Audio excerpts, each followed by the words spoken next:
Abusive stepdad gets yellow jacket revenge.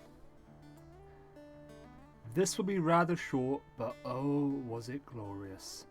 This happened when I was around 9 years old. My mother was married to a man my brother, sister, and I hated. He was cruel and liked to ridicule us, not to mention he would beat my brother and I. He also liked to look at my sister right after she got out of the shower.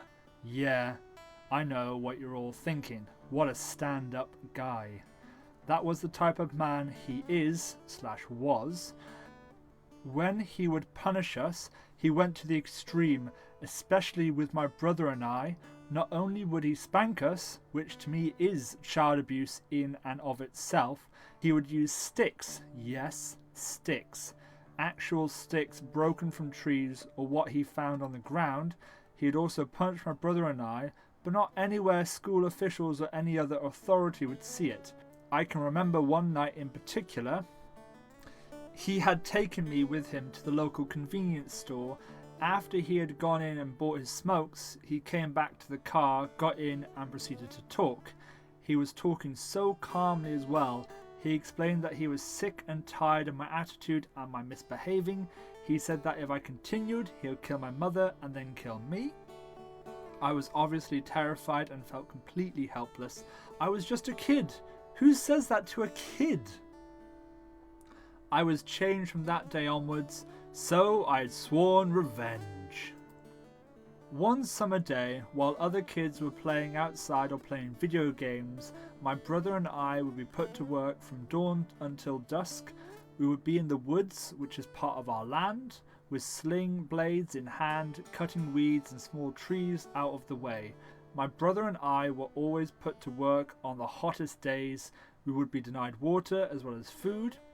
On this particular day, we were working, and to my stepdad, we were not working fast enough. He then went inside the house, grabbed a BB gun and shot it at my brother and then at me. I ended up with a BB in the left leg, which is still lodged in there. My doctor found it on an x-ray recently. I had enough of this crap.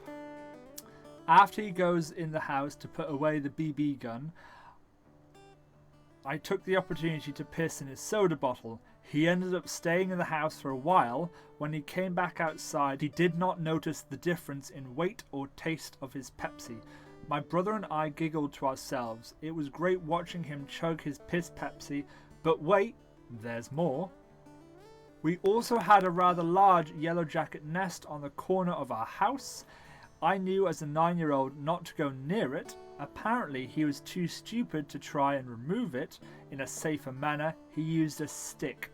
A stick that was less than 4 feet long. He was trying to knock it down, but instead he just slashed a gash in the nest and a few hundred angry yellow jackets swarmed him.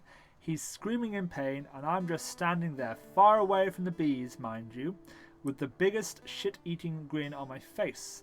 It was the most glorious revenge I have ever seen, and I didn't even have to put any effort into it. He was stung around 70 times and I knew he saw me smiling, but it's not as if I can control bees. I didn't offer to get the garden hose and spray them away, or anything really. He deserved every single stabbing he received. I wasn't punished, as I didn't actually make the bees sting them. They were just protecting themselves. He never did make good on his threats of murder either. He was just bluffing big time. In case you were wondering, he did eventually leave, but not until I was 13. I was finally large enough to fight back, and he and I both knew he couldn't compete with a very strong 13-year-old. Since he left, my mother, my brother and sister have been happier since. My siblings and I all have children of our own now, and we've all been much better parents to our children than he could have ever dreamed of to us. OP, I'm sorry you had to go through that at such a young age. I'm so glad that you've learnt from that and take the care and the love that your children deserve and the time that they deserve, as all children need. And I wish you all the best, and let's move on to the next story. Manager bullied me for several months until I finally quit. I made sure to get him fired. Obligatory, English is not my native language, apologies for mistakes and grammar. This happened around 2016. I'd at the time 25, 26 male, been without a job for a while, looking for a better paying job than I had before, and I found one at a camera security company that was looking to hire someone for the service desk. I went for an interview and got a call back later that day. If I wanted the job, it was mine. Now, my new manager was an ex-military, specifically ex-army, not American, just pointing that out. He really didn't like having people disagree with or go against him. A thing I was very unaware of when I took the job. For 2 to 3 months, everything was going well. The manager was cordial and seemed to really enjoy having me there. I worked my butt off every single day. The software we were working with was unknown to me, so I studied a lot and even went overseas to another country to follow a course and succeeded on my exams. Who was like a second father to me suddenly was hospitalized after a brain bleed. Aneurysm? He was found in the shower. He had collapsed after he pressed his panic button. Assisted living. Not sure how it's called in English, apologise. This all happened on a Wednesday. The family came together in the hospital several times to show support and see Grandpa. However, on Friday afternoon, 3 p.m, I was called up by my father, my grandpa's son, while I was at work, and he explained to me that Grandfather unfortunately passed away. I was in tears on the phone and in utter shock. It took me a while to calm down.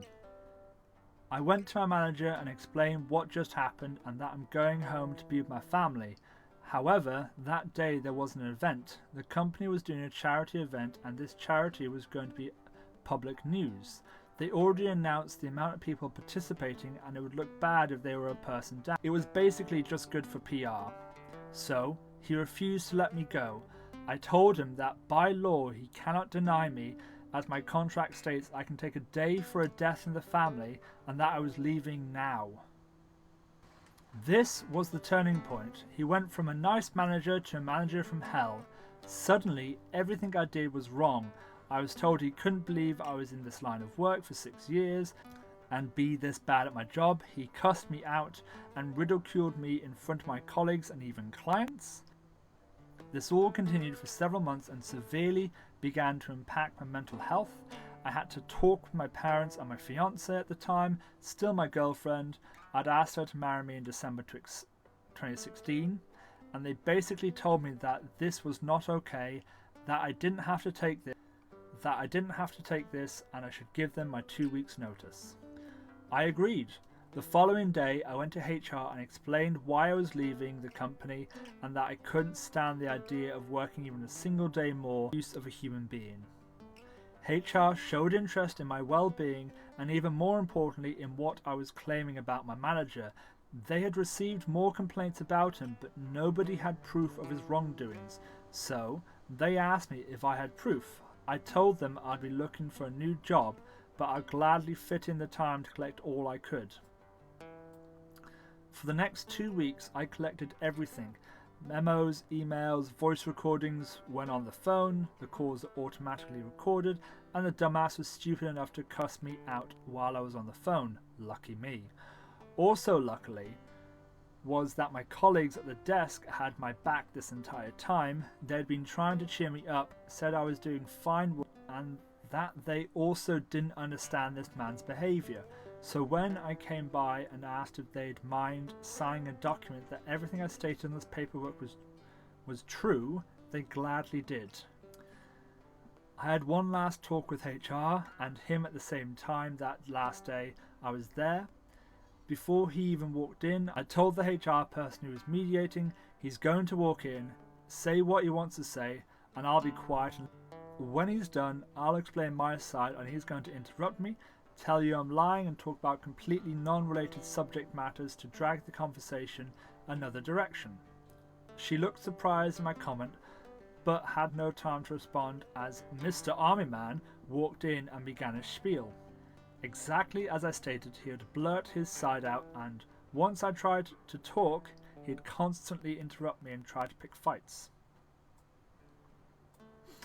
Eventually, I got up, told HR, I told you so, Here's the documents you've been asking for. I placed a filled folder with several dozens of emails, plenty of memos, and a USB containing 3 phone conversations and even audio footage of him yelling at me. In both voice and video recordings, you could easily hear him cuss me out. I gave the manager a big bright smile who was smirking victoriously and said to him, "I don't think you'll be smirking like that for very long. Enjoy your little victory." His smirk disappeared into a confused scowl, but I slammed the door on him before he could respond and left the building feeling like a huge, and I mean humongous sized, planet-sized amount of stress fall off my shoulders. Within a month I was back to my old self. 2 months later I was working at a new job, and out of curiosity I checked my ex-manager's LinkedIn. Unemployed. I called one of my old colleagues to ask what exactly went down. My proof opened Pandora's box. He was being disrespectful to the female staff, insulted the older staff, and on multiple occasions was less than cordial with our external hires. None of these complaints were acted upon because it was his word against theirs and there was no proof. However, me providing overwhelming proof of his gross behaviour towards me made all the complaints now to be taken as fact. He was promptly fired less than a month after I'd left, and they refused to provide him with any form of reference. In a field like his, references mean a lot, so not getting one from a company you worked at for nearly a year is a huge red flag. It's now 2020, 4 years pass, and according to LinkedIn, he's still not working in his field. I'll gladly admit that I felt rather wickedly satisfied, and still do whenever I happen to think about it. Too long, didn't read.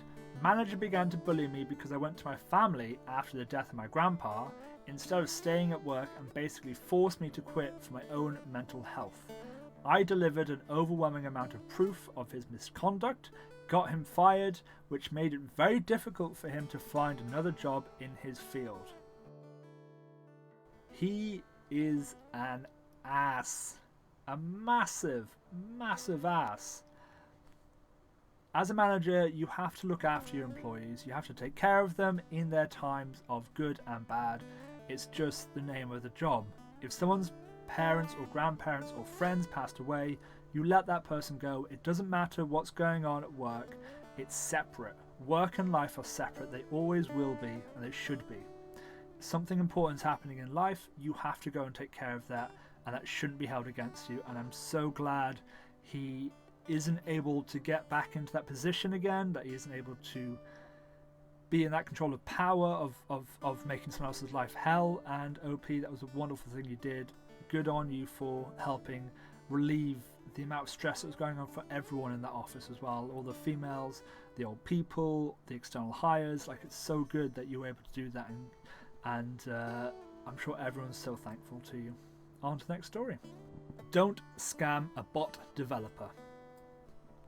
Hello, this is my first time ever posting here, and it might not be the best, but just thought I'd share it. I develop bots for people on Discord, a chat platform for those who somehow don't know. One day I checked for hiring in a developer server and saw a job of making a simple bot for a cafe group. I messaged the owner and got the job. I coded the bot the next day and waited for a response from the owner. It turns out that the owner was taking a break from Discord, so about a week later, when she was finally back, she DM'd me and I fixed the final bug and showed them the bot. Right away they said, "Thank you for the bot, have a great day," took away my admin role in the server and blocked me. However, it didn't occur to her that I might be able to give myself admin with the bot. I immediately set the permissions that everyone gets on join to administrator. I am an admin in a bigger Discord with about 300 members. I mentioned everyone and told them to join this server, and of course they notice they have admin. Within 10 minutes the server is completely destroyed. I haven't seen their reaction since I left the server, but I bet they will never scam anyone ever again. That's all we have time for today. If you liked any of these stories, please leave a comment down below about which one was your favourite.